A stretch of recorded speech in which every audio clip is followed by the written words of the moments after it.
انسانوں کی عظیم اکثریت کیسی کیسی مشکلات کے ساتھ دوچار ہوتی ہے۔ عظیم اکثریت وہ ہے کہ جو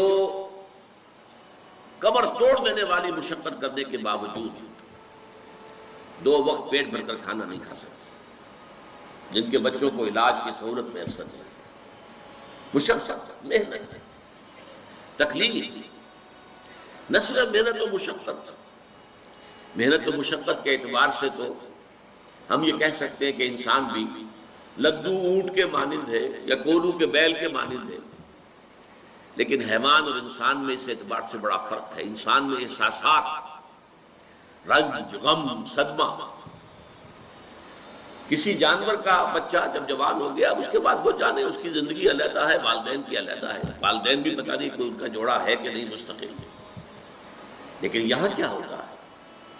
یہاں جس اولاد کو پالا پوسا، جنہیں اپنے جگر کے ٹکڑا سمجھ کر اور اپنا پیٹ کاٹ کر جن کو پالا ہے، اگر وہی بیٹا جوان ہو کر سینہ تان کر بات کرتا ہے، یا جیسا کہ آپ سنتے ہیں باپ پر ہاتھ اٹھا لیا ہے، ماں کو مار دیا ہے، قتل کر دیا ہے، جو صدمہ اس وقت انسان کو ہوتا ہے کیا کسی حیوان کو ہوتا ہے؟ یہ صدمات، یہ رنج و غم، قرآن مجید میں ایک پوری سورہ مبارکہ ہے اسی پر، جس کا مرکزی مضمون یہی ہے، لا اقسم بهذا البلد وانت حل بهذا البلد ووالد وما ولد لقد خلقنا الانسان في كبد۔ میں جو ابتدائی قسمیں ہیں ان کو اس وقت تشریح نہیں کروں گا، اس لیے کہ وہ ہمارا اس وقت کا موضوع نہیں ہے۔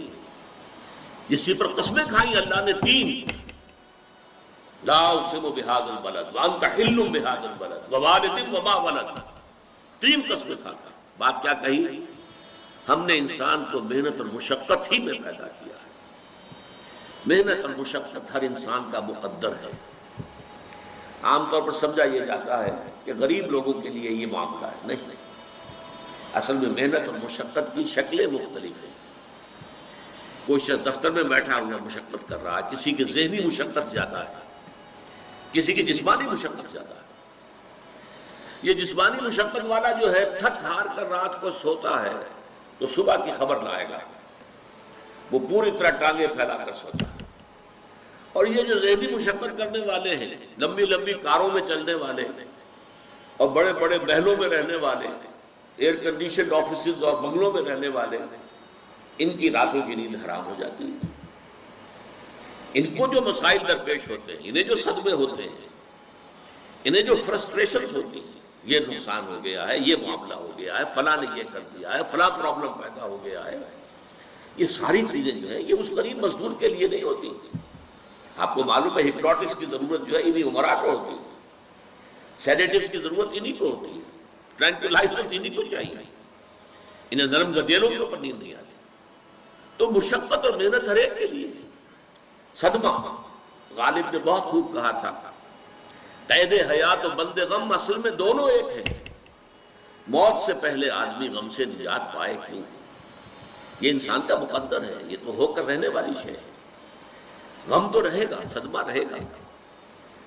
آپ کو شاید یاد آیا ہو، ایک بڑی عظیم ہستی گزری ہے انسانی تاریخ میں، گوتم بدھ،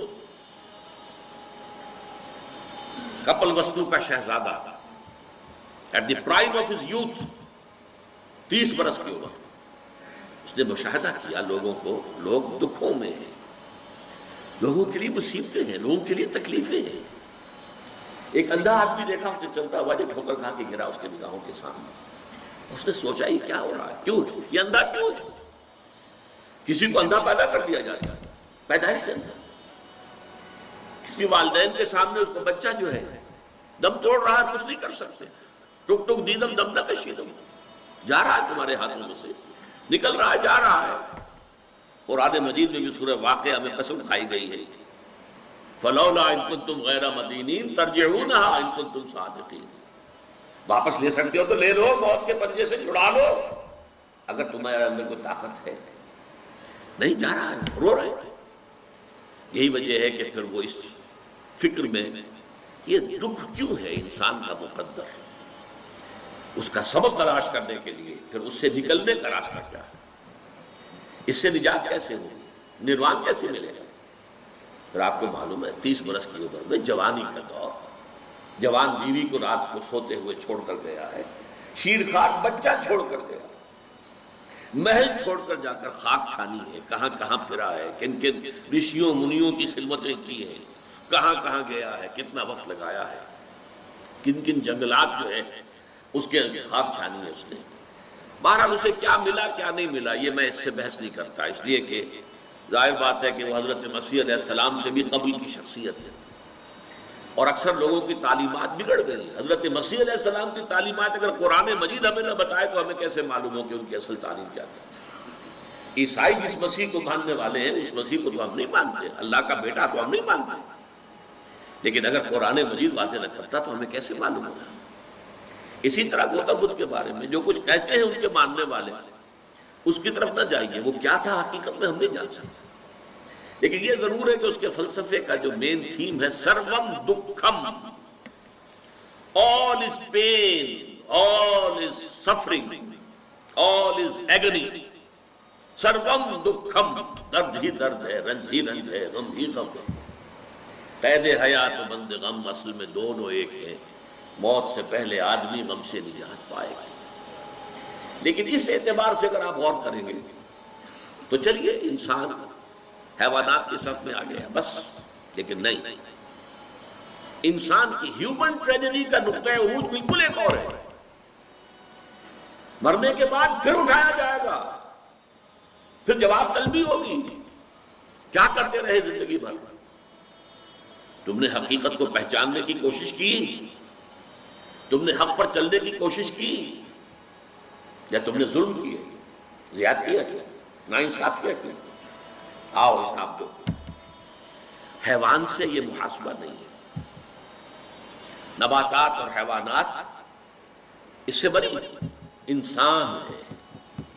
اس پر بھی ایک سورت ہے قرآن مجید کی، سورۃ الانشقاق، یا ایھا الانسان انک کادح الی ربک قدحا فملاقیہ، اے انسان تیرا معاملہ یہ ہے تو مشقت پر مشقت جھیل کر، تکلیفیں پر تکلیفیں برداشت کر کے پھر ایک دن اپنے پروردگار کے حضور میں حاضر ہوگا جواب دہی کے لیے۔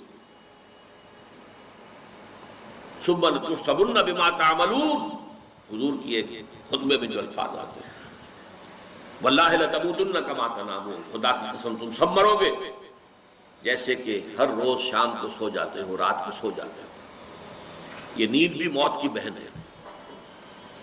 ثم لتبعثن کما تستيقظون، لیکن پھر جیسے روزانہ صبح بیدار ہوتے ہو ایسے ہی ایک صبح قیامت آئے گی کہ سب اٹھا لیے جاؤ۔ ثم لتحسبن بما تعملون، پھر تمہارا محاسبہ ہوگا، that grand accountability، وہ مسئولیت عظیم، پوری زندگی کا حساب، چھوٹی سی چھوٹی باتیں۔ وَمَنْ يَعْمَلْ مِثْقَالَ ذَرَّةٍ خَيْرًا يَرَهُ وَمَنْ يَعْمَلْ مِثْقَالَ ذَرَّةٍ شَرًّا يَرَهُ، ذرے کی ہم وزن نیکی ہوگی وہ بھی سامنے پاؤ گے، اور ذرے کی ہم وزن بدی ہوگی وہ بھی سامنے پاؤ گے۔ انسان چیخ اٹھے گا، مَا لِهَذَا الْكِتَابِ، یہ اعمال نامہ کیسا ہے، لَا يُغَادِرُ صَغِيرَةً وَلَا كَبِيرَةً إِلَّا أَحْصَاهَا، اس نے تو نہ چھوٹی چیزیں چھوڑی ہیں نہ بڑی چیزیں چھوڑی ہیں، تمام کا احاطہ کر لیا ہے۔